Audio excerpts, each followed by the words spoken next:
So we're going to start off on a sour note. But we lost one of the most iconic character actors of our time. We could all name easily like up to like 10 films, right?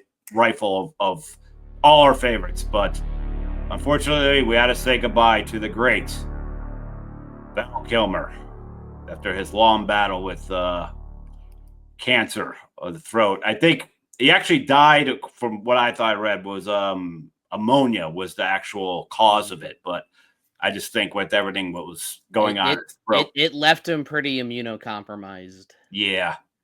It was kind of like that's what Corey Haim died from. A lot of people think he OD'd, but he actually died from ammonia. But I think it was like all the drugs he previously didn't have him healthy enough to, have a better shot at beating that. So I didn't know that. Yeah, people have said, "Oh, Corey Haim because of his past." It was like, no, like that, which bothers me because he was like one of my favorite. Going off topic, he was one of my favorite actors growing up, and I just think like that's a tough break when the world thinks, "Oh, that was your problem. That's how you died." But you could look that all up. Toxicology. It was ammonia too. So was Brittany Murphy. There was a lot. Like people, it's amazing how many celebrities died of ammonia. It's weird, but. Dave, I know you're like a Val person, as all we all are, but feel free to rifle this off of what this guy meant to all of us. I mean, I literally, last time we talked, I was raving about Batman Forever. Yeah, you were. And then he passed away after or before that episode aired, but only a few days after we recorded it. Isn't that weird? I know. Very weird. Yeah. But, to your point, so many random roles here and there, and not always as a lead, but he was an excellent supporting character actor. Look at him in Heat. Even Oliver Stone's Alexander, a movie that most people hated, I always loved.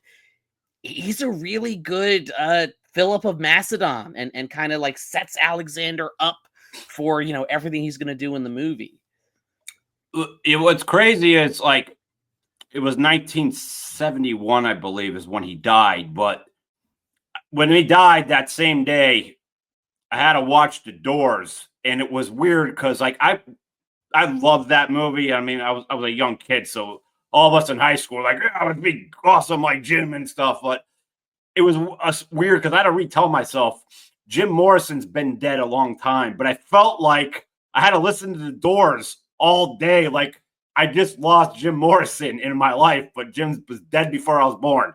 That's how convincing of a role this guy did. And if everybody had watched the Val movie of how he prepped, I mean, he just studied Jim. He was calling in advance, I have to be Jim Morrison.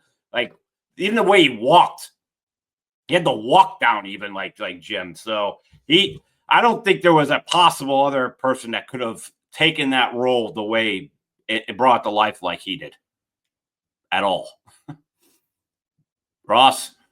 Yeah, you were talking about the Val documentary right there, right? Yes. Yeah, that was amazing. I saw that too. Now, I totally agree. I mean, not only was his face picture perfect caricature of Jim Morrison's, but then he had the performance down and everything else, which made it insane. Got to apologize to Dave on air. I may have gotten misconstrued or confused in our last episode. I take back everything I said. Batman Forever is a good movie. I don't want to be on camera anywhere or slandering any Val's work and what happened. So totally take back everything I said. That was my evil clone. So opinion has changed. Leave all the angry comments at Ross down below. Yeah. Feel free to have at me. I was wrong. That it's a good movie, and all Val movies are good movies. In fact, of course, Doc Holliday. Laura and I have both spoken in depth to Philbin about that story about Heat. He got paid some micro salary, but he told them that if he could be on the poster between De Niro and Pacino, that he would do it. So that's why you have his character wedged between them, on the Heat movie poster. Just million stories about that guy. I'm sure there's million more that we don't know, but man, rest in peace, beyond a legend. Iceman. I mean, you go on forever. I wasn't too even many. I know Willow. I mean, you go on and on. Even Prince of Egypt. He's the voice of Moses and God. And in the scene where they're having a conversation, they said he was literally in the sound booth just talking to himself, like doing both sides of the conversation. Wow, that's awesome.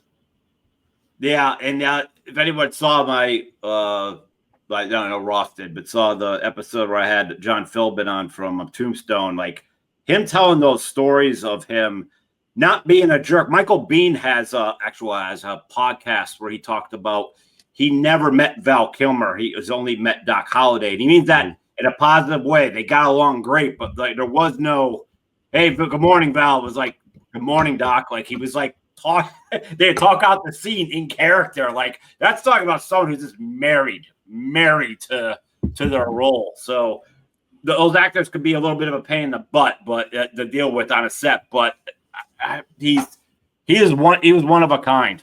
He really was, and that's for all of us that grew up on the DVD, videotapes, Blu-ray. And all of us own 10 things with Val in it. Even if you didn't like him, he was just in too many good movies. Yep. Sweet. The Saint was epic. I mean, again, like we said, you'd have to go check his IMDb to remember and see how many things he did. Of course, like Kill the Irishman, I saw that super late.